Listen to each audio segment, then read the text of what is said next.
नमस्कार मंडळी, पुन्हा एकदा अस्सल मराठी साजूक तूप ह्या यूट्यूब चॅनलवर तुम्हा सर्वांचं मनापासून स्वागत आहे. आज आपण एक नवीन विषय अजून एक घेऊन आलो आहोत, तो म्हणजे पंचकोश.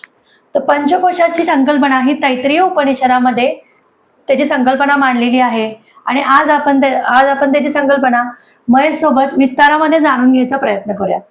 चला तर आपण आपल्या विषयाला सुरू करूयात. तर काय सांगशील महेश पंचकोशाबद्दल? पंचकोश ही संकल्पना जसं आता अमृताने सांगितलं की ती तैत्तिरीय उपनिषदामध्ये आहे आणि ती इतकी महत्वाची संकल्पना आहे की आपल्याला त्याच्याबद्दल माहिती असली पाहिजे. बरोबर. कोश याचा अर्थ होतो आवरणा, लेअर्स. तर शील्ड असं म्हटलं जातं किंवा शीथ असं म्हटलं जातं इंग्रजीमध्ये.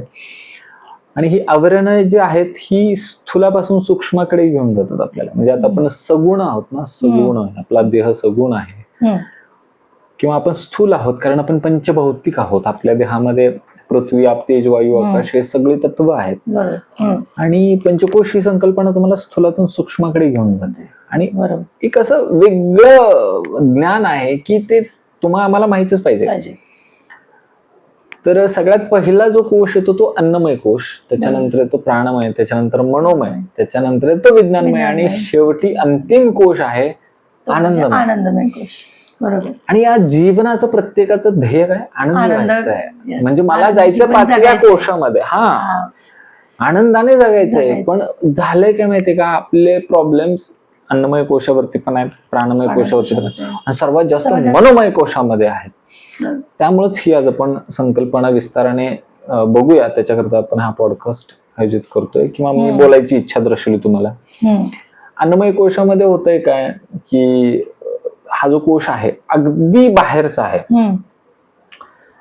तुमचं आमचं शरीर म्हणजे अन्नमय कोश. तुमचं आमचं शरीर जर उत्तम असेल, स्वास्थ्य उत्तम असेल, तुमची आमची दिनचर्या उत्तम असेल, अन्न जर आपण पोषण त्याला तसं देत असेल तरच आपण त्या अन्नमय कोशातून पुढचा प्रवास करत आनंदापर्यंत पोहोचणार. म्हणजे अन्नापासून आनंदापर्यंतचा हा प्रवास आहे.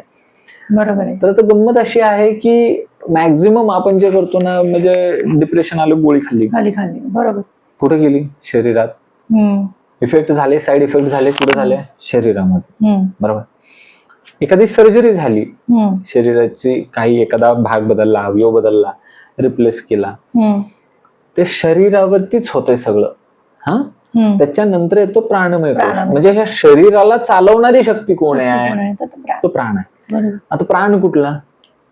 म्हणजे प्राण किती असतात? प्राण आहे, अपान आहे, उदान आहे, समान आहे, व्यान आहे. हे पंचप्राण आहे. मग हे पंचप्राण मिळून म्हणजे प्राणशक्ती असं आपण म्हणतो. मग ती प्राणशक्ती चालवते कोणाला? या देहाला, या शरीराला, या अन्नमय कोशाला चालवते ती प्राणशक्ती. मग त्याच्याही पुढे गेलं की अजून थोडस सूक्ष्म मग येतं मन. मग ह्या मनामध्ये काय आहे? शरीर दिसत होतं, ते टँजिबल होतं, तुम्ही त्या शरीराला हात लावू शकता, ते पंचभौतिक होतं, सगुण. मग प्राण अजून सूक्ष्म झाला. प्राण आपण प्राणवायू घेतोय, सोडतोय, है ना, आपल्याला ते समजतं. आता मनाचं काय? मन एक्झॅक्टली कुठं आहे? मन इथे आहे, खांद्यामध्ये आहे, हातामध्ये आहे, पोटामध्ये आहे, कुठे आहे? तुम्ही कसं सांगता मन कुठे आहे?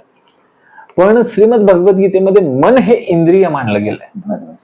तो सहावा इंद्रिय त्यांनी आहेच ते. पंचज्ञानेंद्रियानंतर मन आहेच. आणि मन, बुद्धी, चित्त, अहंकार या चौघांपासून मिळून काय तयार होतं? अंतःकरण. आणि मग निर्वाण षटकाची सुरुवात काय आहे? मन, बुद्धी, अहंकारी, चित्तानी नाह. म्हणजे मन किती महत्वाचं आहे. शंकराचार्यांनी सुद्धा मनाबद्दलच बोलला. आणि मनाचे श्लोक कोणी सांगितले? समर्थ रामदासांनी सांगितले. समर्थ रामदासांनी देहाचे, शरीराचे, प्राणाचे, आनंदाचे श्लोक नाही सांगितले, मनाचे श्लोक सांगितले. कारण सगळ्यात मोठी गडबड तिथेच आणि सगळ्यात आधी तिथेच होते. आता काय झालंय? ह्या 5 कोशामध्ये अन्नमय कोश, प्राणमय कोश, हा मनोमय कोश आहे. हा तुम्हाला पुढेच जाऊ देत नाही. आनंदमय कोशापर्यंत पोहोचण्यासाठी मनोमय कोश पार करावा लागतो. आणि तुमची आमची अडचणच झाली, आपण स्टक झालोय कुठं? ओव्हर थिंकिंग, डिप्रेशन, फ्रस्ट्रेशन मनोमय कोशामध्ये आहे. बरोबर. मग येतं विज्ञानमय कोश. आपल्याकडे ज्ञान खूप आहे. हो. मग इथं ज्ञानमय कोश नाही म्हटलं, कुठला कोश म्हटलंय? विज्ञानमय. विशेष ज्ञान ज्याच्याकडे आहे ते, है ना. भाग नाही, विभाग. आपण काय म्हणतो, भाग म्हणजे एखादा पाठ, विभाग म्हटलं की विशेष भाग. तसं ज्ञान वेगळं आणि विज्ञान वेगळं है ना. आणि मग त्याच्या पुढे येतं तो आनंद, आणि मग तो अंतिम, त्याच्या पलीकडे नाही. जॉय आणि ब्लिस जे प्रत्येकाचं ध्येय आहे, प्रत्येक जीवाचं ध्येय. कुठल्याही जीवाला सफर करायला आवडतं, कुणालाच नाही. कुणाला त्या ठिकाणी दुःख पाहिजे, प्रत्येकाला. मग हा आपला प्रवास जो आहे तो अन्नमय कोशापासून आनंदमय कोशापर्यंत जाताना एक मोठा स्पीड ब्रेकर लागतो, एक मोठा गतिरोधक लागतो. तो म्हणजे मनोमय कोश नामक. म्हणजे 2 कोश अलीकडे आणि 2 कोश पलीकडे, मध्येच बरोबर आपण अडकलोय. आणि ऑलमोस्ट म्हणजे बऱ्यापैकी जनता हे मनोमय कोशामध्ये अडकलेली. त्यामुळेच आज मला असं वाटतं की आपण त्याच्यावरती बोललं पाहिजे. अन्नमय कोशासाठी तुम्ही आसनं केली, वेगवेगळी आसनं केली.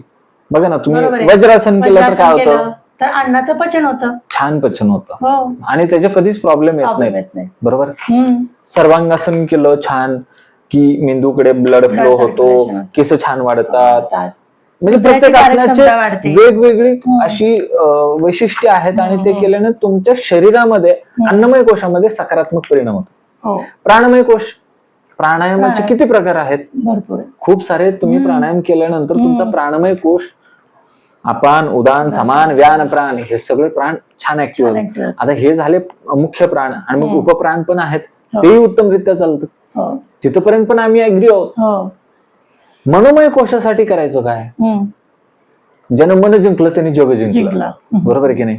पण आम्हाला मनालाच जिंकणं होत नाही. श्रीमद भगवद्गीतेत श्रीकृष्ण सांगतात 6व्या अध्यायामध्ये, ज्याला आत्मसंयम योग असं म्हटलं जातं, आणि काही ठिकाणी त्याला ध्यान योग असं म्हटलं जातं. तिथे ते सांगतात की होय अर्जुना, तुझं बरोबर आहे, मनाला त्या ठिकाणी कंट्रोल करणं किंवा मनावरती प्रभुत्व मिळवणं हे वाटतं तितकं सोपं नाही, पण अवघडही नाही, अशक्यही नाही. म्हणून आपण म्हणतो तसं की आपल्याला योग म्हणजे फक्त एवढं वाटतं की अरे फक्त मी आसन केलं, प्राणायाम केलं, माझं झालं, दिवसभर मी माझी कामं करायला काम झालो. पण योग म्हणजे फक्त आसन आणि प्राणायाम नाहीये, तो अष्टांग योग आहे. आणि मनोमय कोशासाठीच तर ध्यान, धारणा, समाधी सांगितलेली आहे. बरोबर. म्हणून अष्टांग योग हा पूर्ण आपण जगला पाहिजे किंवा फॉलो केला पाहिजे.